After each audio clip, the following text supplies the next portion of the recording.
नमस्ते मेरे प्यारे दोस्तों। हम लोग बिहार टीचर एग्जाम में अब तक पूछा गया सभी प्रश्नों का सब्जेक्ट वाइज स्टडी कर रहे हैं। अभी तक हम लोग एक चैप्टर प्राचीन भारत का इतिहास का स्टडी कर चुके हैं। जो लोग नए जुड़े हैं प्लेलिस्ट में जाकर जरूर देख लें।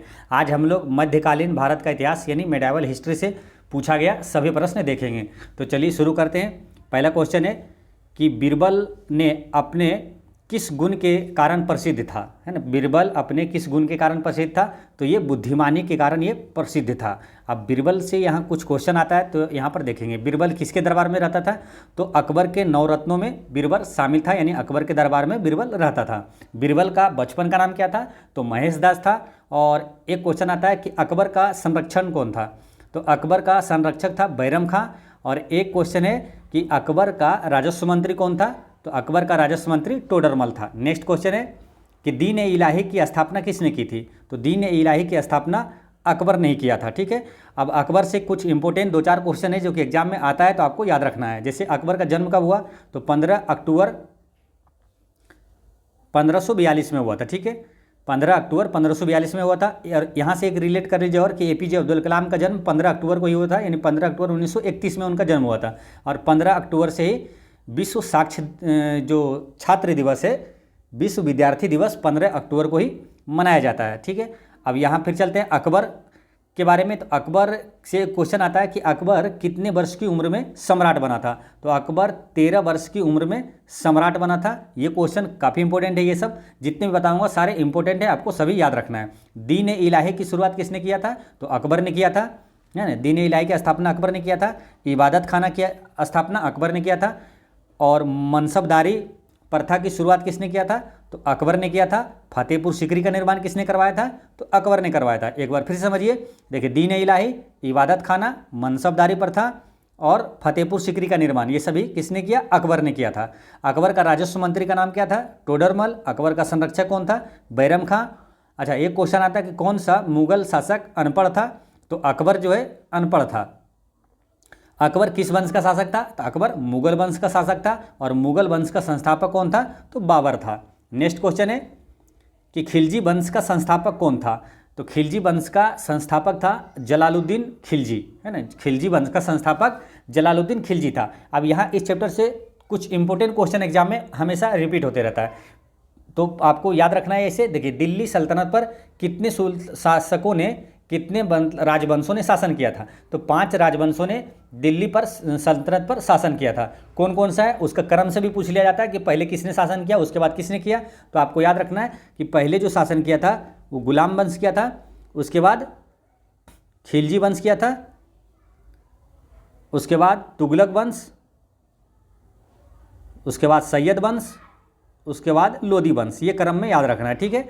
अब इसे याद कैसे रखना है, देखिए गुलाब खिले तो सांस लो, ऐसे एक लाइन याद रखना है। गुलाब यानी गुलाम वंश, खिले यानी खिलजी वंश, तो यानी तुगलक वंश, सांस यानी सांस सैयद वंश, लो यानी लोदी वंश। ठीक है। तो ये आपको याद रख लेना, क्रम से याद हो गया। कितने, 5 राजवंशों ने, गुलाब खिले तो सांस लो यानी गुलाब वंश, खिलजी वंश, तो यानी तुगलक वंश, सांस लो यानी सैयद वंश, लोदी वंश। अब इसका सबका संस्थापक पूछा जाता है, तो आपको सबको याद रखना है। जैसे यहाँ खिलजी वंश का संस्थापक पूछ लिया, तो आपको सबको याद रखना है। गुलाम वंश का संस्थापक कौन था, तो कुतुबुद्दीन ऐबक था। गुलाम वंश का अगर वास्तविक संस्थापक पूछे तो इल्तुतमिश था। खिलजी वंश का संस्थापक जलालुद्दीन फिरोज खिलजी था, जो कि ये है। और तुगलक वंश का संस्थापक गयासुद्दीन तुगलक था। सैयद वंश का संस्थापक खिज्र खां था। और ये लोदी वंश का संस्थापक बकलोल लोदी था। नेक्स्ट क्वेश्चन है कि बक्सर का युद्ध कब हुआ था, तो बक्सर का युद्ध 1764 में हुआ था। बक्सर का युद्ध किसके बीच हुआ था, तो ईस्ट इंडिया कंपनी और मुगल नवाबों के बीच हुआ था। नेक्स्ट है, ये आपका 2011 में पूछा हुआ था कि शेर शाह का मकबरा कहाँ स्थित है। काफ़ी इंपॉर्टेंट क्वेश्चन है, हमेशा एग्जाम में आते रहता है, कई एग्जामों में पूछा हुआ है ना। अभी रेलवे एनटीपीसी का एग्जाम हुआ था, उसमें भी ये पूछा था कि शेर शाह सूरी का मकबरा कहाँ है, तो सासाराम में है।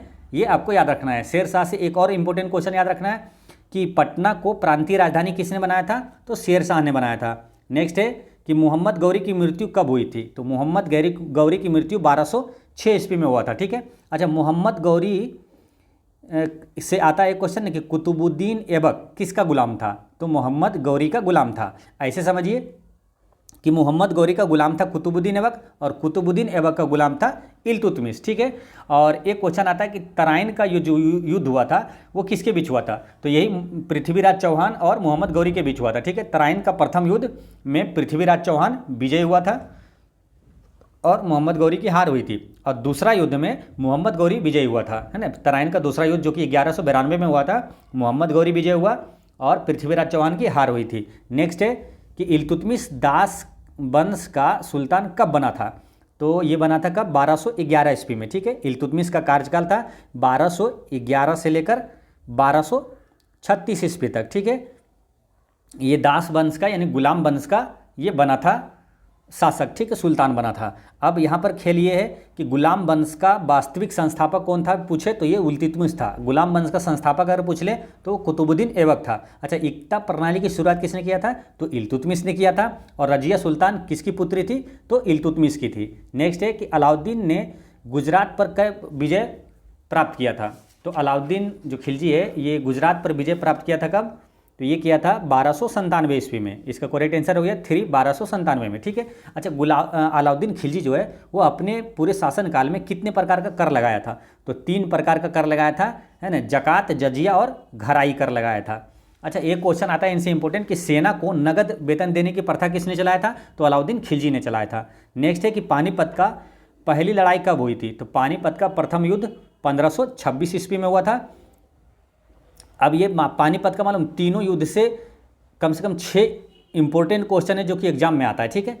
तो पहला है कि कब हुआ, ठीक है ना, पानीपत का पहला युद्ध हुआ था 1526 में, ठीक है। और दूसरा युद्ध कब हुआ था, तो 1556 में, और तीसरा युद्ध हुआ था 1761 में।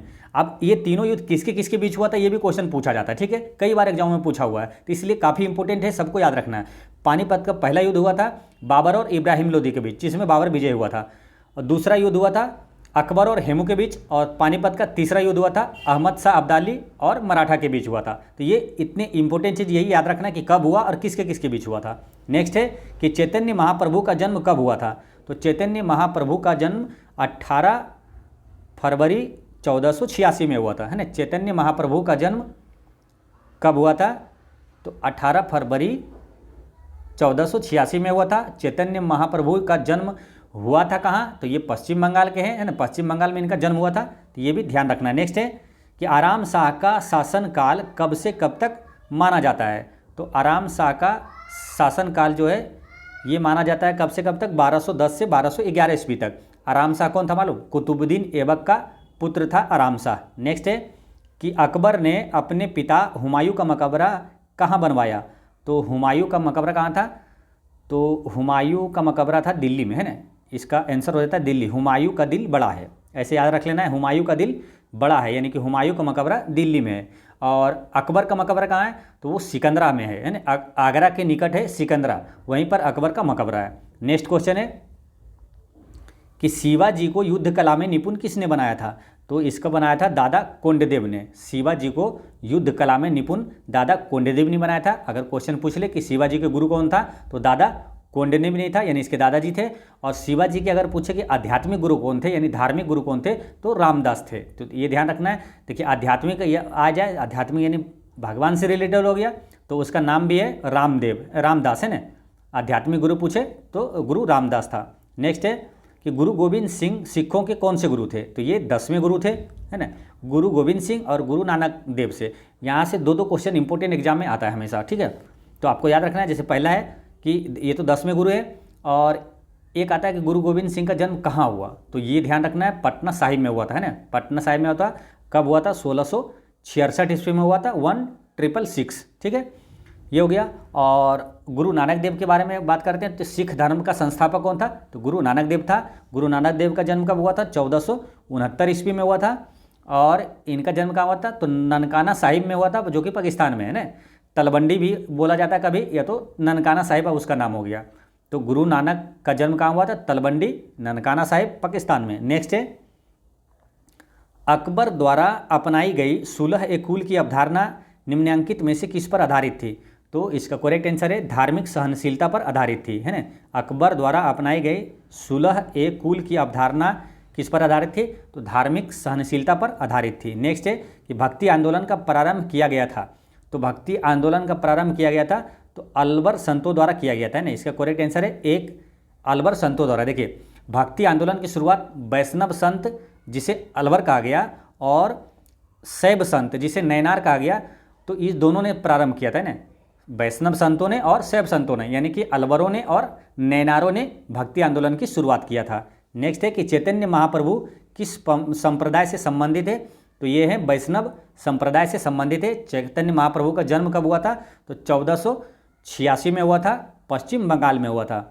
नेक्स्ट है कि दिल्ली के किस सुल्तान के बारे में कहा गया है कि उसने रक्त और लोह की नीति अपनाई, ठीक है, ये बलबन ने किया था। ठीक है, बलबन के बारे में जाना था। बलबन से दो ही इंपॉर्टेंट क्वेश्चन आता है, एक है कि रक्त एवं लोह की नीति किसने अपनाया था, तो बलबन ने, और एक है सिजदा एवं पाबूस की प्रथा किसने शुरू किया था, तो बलबन ने शुरू किया था। नेक्स्ट है कि प्रथम मुगल शासक कौन था, तो बाबर था, है ना। इसका करेक्ट आंसर बाबर है। मुगल वंश का संस्थापक कौन था, तो बाबर था। ठीक है, अच्छा मुगल वंश से एक और इंपॉर्टेंट याद रख लेना है, मुगल वंश का संस्थापक बाबर था। और मुगल काल की भाषा क्या थी, तो मुगल काल की भाषा, ये क्वेश्चन पूछा जाता है, और एक गुप्त काल की भाषा पूछा जाता है, तो दोनों को आप याद रखना है। ठीक है, तो मुगल काल की भाषा थी फारसी। ठीक है, इसे याद कैसे रख लेना है, बस दोस्तों में बोलते हैं कि मुँह फाड़ देंगे, मजाक में बोलते हैं मुँह फाड़ देंगे, यानी मुगल काल की भाषा फारसी। ठीक है, तो ऐसे रिलेट करके याद रख लेना, याद रहेगा। मुगल काल की जब भी पूछेगा तो मुँह फाड़ देंगे, यानी मुगल काल की भाषा फारसी। और गुप्त काल की भाषा क्या है, संस्कृत। इसे याद ऐसे रखना है, गुप्त संस्कृत, गुप्त संस्कृत। गुप्त काल की भाषा क्या थी, संस्कृत। नेक्स्ट है कि मोहम्मद बिन तुगलक के शासनकाल में भारत आए प्रसिद्ध मुस्लिम खोजकर्ता इब्न बतूता किस देश का था, तो इब्न बतूता किस देश का यात्री था, काफ़ी इंपॉर्टेंट क्वेश्चन है, कई एग्जामों में पूछा हुआ है। इब्न बतूता किस देश का यात्री था, तो ये मोरक्को का यात्री था। ठीक है, अब एक क्वेश्चन ये भी पूछा जाता है कि इब्न बतूता जो है मोरक्को का यात्री, इब्न बतूता किसके शासनकाल में भारत आया था, तो मोहम्मद बिन तुगलक के शासनकाल में भारत आया था। ये भी क्वेश्चन आपको याद रखना है। नेक्स्ट है, अब क्वेश्चन नंबर 20 तक ही है ना, 20 तक ही टोटल पूछा क्वेश्चन। अभी देखिए 2023 तक का क्वेश्चन बिहार टीचर में पूछा हुआ है। 24 अगस्त 2023 को ये क्वेश्चन फर्स्ट शिफ्ट में क्वेश्चन आया हुआ है ना, ये इब्न बतूता वाला। ठीक है, तो इस तरह से आपका बिहार टीचर एग्जाम में मध्यकालीन भारत का इतिहास से पूछा गया सभी प्रश्न होता है समाप्त। और कल हम लोग आधुनिक भारत के इतिहास यानी कि मॉडर्न हिस्ट्री से पूछा हुआ जितना भी प्रश्न है सब देखेंगे। ठीक है, और एक चीज़ हमेशा याद रखना है कि आपकी मुस्कान एक अनमोल खजाना है, इसे छोटी छोटी बातों में खोने ना दें। पढ़ते रहें, मुस्कुराते रहें। जय हिंद दोस्तों।